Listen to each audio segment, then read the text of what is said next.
তাদের জন্য দোয়া করছি আল্লাহ যেন এই চ্যাপ্টারকে কবুল করেন। এই চ্যাপ্টারের মাধ্যমে অত্র এলাকার প্রতিটি ঘরে ঘরে যেন কোরআনের আলো পৌঁছিয়ে দিতে পারেন। আমরা সবাই বলি আমিন। সম্মানিত ভাইয়েরা, আমি একটা আয়াত তেলাওয়াত করেছি। আল্লাহ সুবহানাহু ওয়া তাআলা ইরশাদ করছেন, ওয়াজাহিদু ফিল্লাহি হাক্কা জিহাদি, and strive in the path of Allah subhanahu wa ta'ala as it should be. Wajtabakum, and it is Allah subhanahu wa ta'ala who have chosen you for his deed. সম্মানিত ভাইরা, আপনারা হচ্ছেন সেই বাছাইকৃত সেই সমস্ত ক্রিম যাদেরকে আল্লাহ সুবহানাহু ওয়া তাআলা এই এলাকায় দায়িত্ব পালনের জন্য বাছাই করেছেন। আমরা সবাই একবার কালিমাতুশ শুকর আদায় করি আলহামদুলিল্লাহ।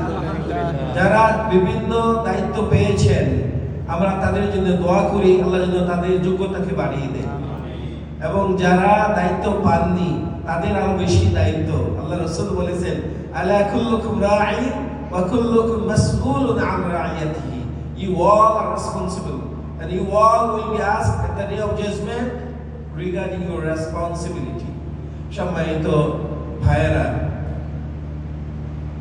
সাইয়্যিদুশ শুহাদা হামজা রাদিয়াল্লাহু তাআলা আনহু থেকে শুরু করে আমরা যদি নবীদের ইতিহাস আমরা দৌড়ি তাহলে হাজার হাজার নবী রাসূল যারা জীবন দিয়েছেন যে দ্বীনকে কায়েম করার জন্য, হাজার হাজার সাহাবারা এবং বিভিন্ন পর্যায়ের যুগে যুগে ইসলামী আন্দোলনের যারা মনীষী ছিলেন তাদের জীবনের আত্মত্যাগের বিনিময়ে শাহাদাতের নজরানা পেশের মাধ্যমে আমরা আজকে এই দিন পেয়েছি। আমরা সেই জন্য আল্লাহর দরবারে শুকরিয়া জানাই আলহামদুলিল্লাহ। আমরা একটু আগে সুমামা বিন উসাল রাদিয়াল্লাহু তাআলা আনহুর কথা শুনেছি। আমরা জানি যে খুবাইব রাদিয়াল্লাহু তাআলা আনহু, আমি দুটি কথা বলে শেষ করে দিব যে তারা কত কষ্ট করেছেন। বিলাল রাদিয়াল্লাহু তাআলা আনহু বুকের উপর পাথর চাপা দেওয়া হয়েছে, তারপরও তিনি তার মুখ থেকে বের হয়েছে আহাদুন আহাদুন। যে ওমর রাদিয়াল্লাহু তাআলা আনহু যিনি নাঙ্গা তলোয়ার নিয়ে রাসূলকে হত্যা করার জন্য বের হয়েছিলেন, কিন্তু আল্লাহ সুবহানাহু ওয়া তাআলা রাসূলুল্লাহ সাল্লাল্লাহু আলাইহি ওয়াসাল্লামের দোয়া কবুল করেছেন। দুই ওমরের একজনকে আল্লাহ তুমি হিদায়াত ইসলামের জন্য কবুল করো। এই ওমর রাদিয়াল্লাহু তাআলা আনহু তার বোনের বাসায় যখন কোরআনের আয়াত শুনতে পেলেন, সেই তার কর্ণকুহরে যাওয়ার সাথে সাথেই তিনি আসলে অন্তর থেকে মুসলমান হয়ে গিয়েছিলেন। আল্লাহ রাসূলের দরবারে দারুল আরকামে পৌঁছে তিনি ঘোষণা দিলেন, আশহাদু আল্লা ইলাহা ইল্লাল্লাহু ওয়া আশহাদু আন্না মুহাম্মাদান আবদুহু ওয়া রাসূলুহু। খুবাইব রাদিয়াল্লাহু তাআলা আনহু তাকে যখন টুকরো টুকরো করে কাটার জন্য প্রস্তুতি নেওয়া হচ্ছিল, আমি সংক্ষেপে বলছি, বিশাল ঘটনা, কিন্তু তিনি বলেছিলেন সেখানে, ওয়ালাস্তু উবালি হিনা উকতাল মুসলিমান আলা আই শাকিল কানাত লিল্লাহি মাসরাই, আমাকে যদি টুকরো টুকরো করে কেটে দেওয়া হয় আমার কোনো পরোয়া নেই, কোনো ভ্রুক্ষেপ নেই যদি আমি আল্লাহর দ্বীনের জন্য নিজেকে উৎসর্গ করতে পারি। এবং তিনি একটি দোয়া করে গিয়েছিলেন ওই কাফেরদের জন্য, আল্লাহুম্মা আকতুলহুম আদাদান ওয়াহসিহিম আল্লাহুম্মা আহসিহিম আদাদান ওয়াকতুলহুম বাদাদান ওয়ালা তুবকি মিনহুম আহাদান। আল্লাহ তুমি তাদেরকে গুনে গুনে রাখো, তাদেরকে হত্যা করো এবং তাদের মাঝে একজনকেও বাকি রেখো না। সেই দোয়ার কারণে সবার উপর আল্লাহর আযাব এসেছিল। এবং সাঈদ ইবনে আমির আল-জুমাহি তখন কাফির ছিলেন, তিনি যখন ইসলাম গ্রহণ করার পরে হিমসের তিনি গভর্নর হলেন। হিমসের গভর্নর হয়ে তিনি যে তার বিরুদ্ধে অনেকগুলো অভিযোগ ছিল, আমি সংক্ষেপে বলছি। একটি অভিযোগ ছিল যে তিনি মাঝে মধ্যে তিনি বেহুশ হয়ে যান, মাঝে মধ্যে উনি নিজের হুঁশ হারিয়ে ফেলেন, সেন্সলেস হয়ে যান। আরেকটি অভিযোগ ছিল তিনি একদিন অফিসে আসেন না। আরেকটি অভিযোগ ছিল উনি প্রতিদিন একটু বিলম্ব করে আসেন। আরেকটি অভিযোগ ছিল, চারটি অভিযোগ ছিল যে রাত্রের বেলা কারোর সাথে দেখা করেন না। হযরত আমিরুল মুমিনিন হযরত ওমর রাদিয়াল্লাহু তাআলা আনহু তাকে ডাকলেন, ডাকার পর বললেন, হে সাঈদ ইবনে আমির আল-জুমাহি, তোমাকে হিমসের গভর্নর করা হয়েছে, সেখানে তুমি তাদের খাদেম হবে, কাস্টোডিয়ান হবে, তোমার বিরুদ্ধে অভিযোগগুলো জবাব দাও।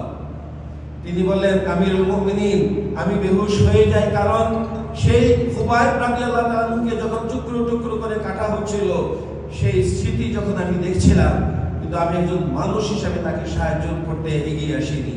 ওই স্মৃতি যখনই আমার স্মৃতি আমার স্মরণ আসে, আমি বেহুশ হয়ে যাই। সেই জন্য আমি মাঝে মধ্যে সেন্সলেস হয়ে যাই।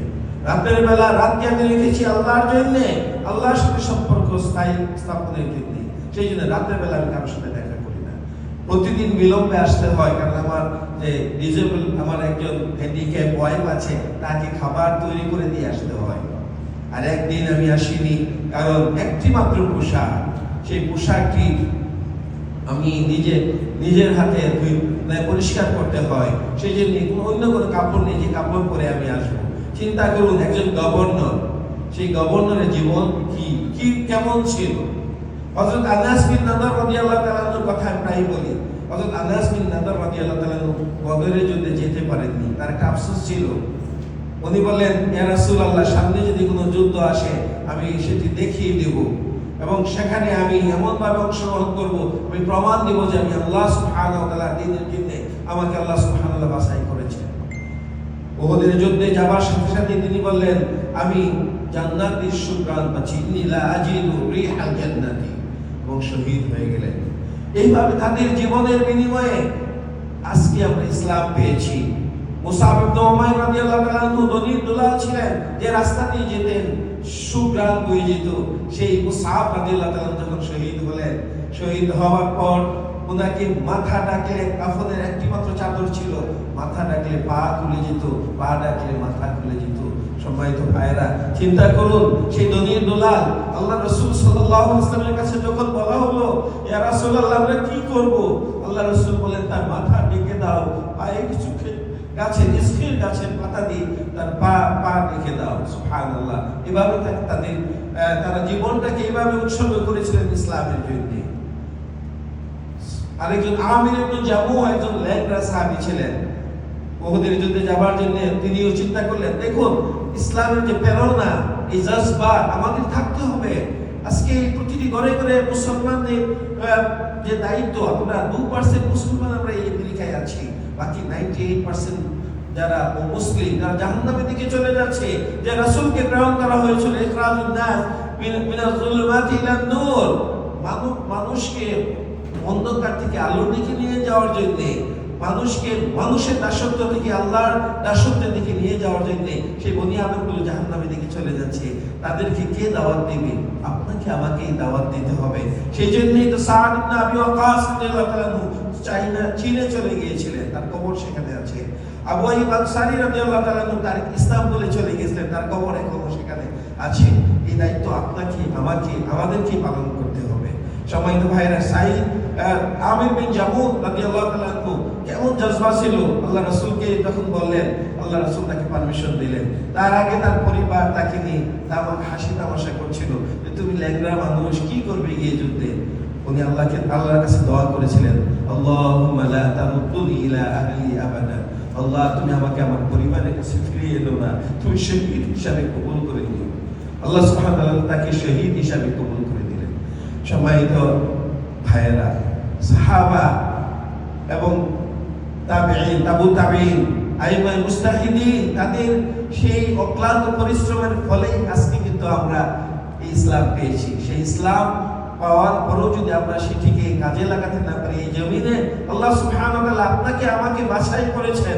বাছাইকৃতদের ভিতরে আমরা আছি, আমরা যেন ছাঁটাইয়ের ভিতরে না পড়ে যাই। যদি ছাঁটাইয়ের ভিতরে পড়ে যাই, তাহলে আমাদের জন্য অত্যন্ত হতাশা এবং আমাদের জন্য অত্যন্ত দুঃখজনক ঘটনা ছাড়া কিছুই নেই।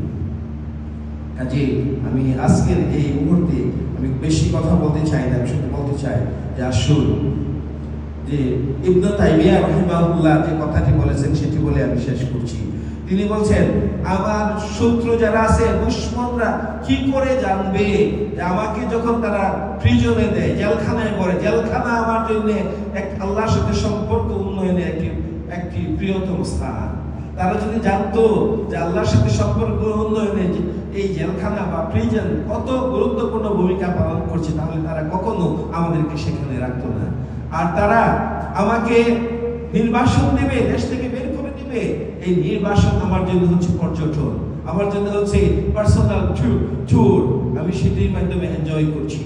আর শাহাদাত হচ্ছে জান্নাতে যাওয়ার সার্টিফিকেট। কিসের ভয় দেখায় ওরা আমাদেরকে, কিসের ভয় দেখায়? সম্মানিত ভাইরা, সেই আমাদের উত্তরসূরি, যাদের জীবন, যাদের নেতৃত্ব আমাদেরকে প্রেরণা যোগায়, আসুন সেই প্রেরণাকে সামনে নিয়ে আমরা সামনে এগিয়ে যাই এবং আমরা এই আমেরিকার জমিনে, বিশেষ করে আমরা যে এলাকায় এখানে আছি, আমাদের এই সিটি লাইনের প্রতিটি ঘরে ঘরে যেন আমরা বুঝতে পারি যে আমাদের দিন যেন একটি মানুষও না বলে আল্লাহ আমরা তো দাওয়াত পাইনি, আজকে এটি আপনার এবং আমার দায়িত্ব, বাল্লিগু আন্নী ওয়ালাউ আয়া, একটি আয়াত যদি হয় পৌঁছে দিন।